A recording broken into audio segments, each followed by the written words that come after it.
I'm here at the Pendle Sculpture Trail to talk to you about the Pendle Witches.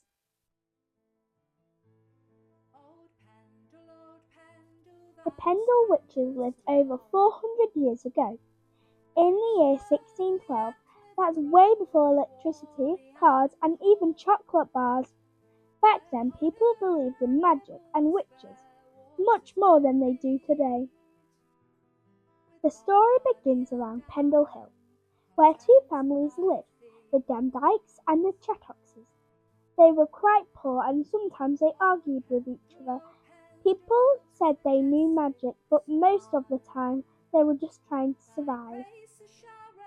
The leader of the Demdike family was 80 years old.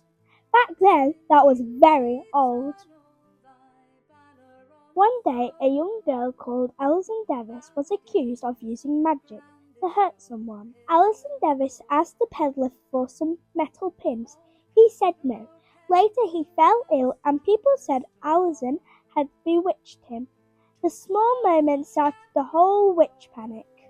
Pins were so valuable in 1612 that people bought them one at a time. Look at this one over there! This started a whole chain of events.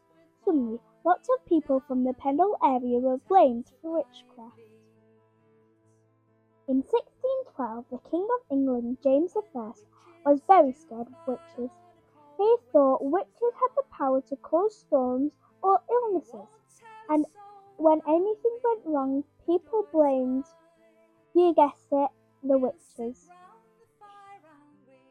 People even thought that milk going sour was a sign of witchcraft. Today, historians think the Pendle witches were ordinary people who were treated unfairly. Their stories teach us about the dangers of rumours, fear, and blaming others without evidence.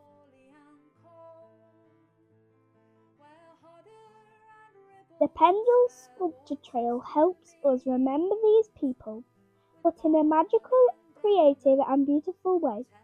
Each sculpture is inspired by the story and the landscape. Old Pendle, thy moorland and fell, in glory and loveliness ever to dwell.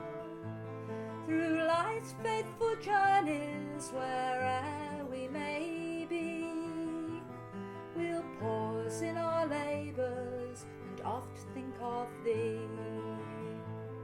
Old Pendle, thou standest alone. The Pendle Sculpture Trail was amazing.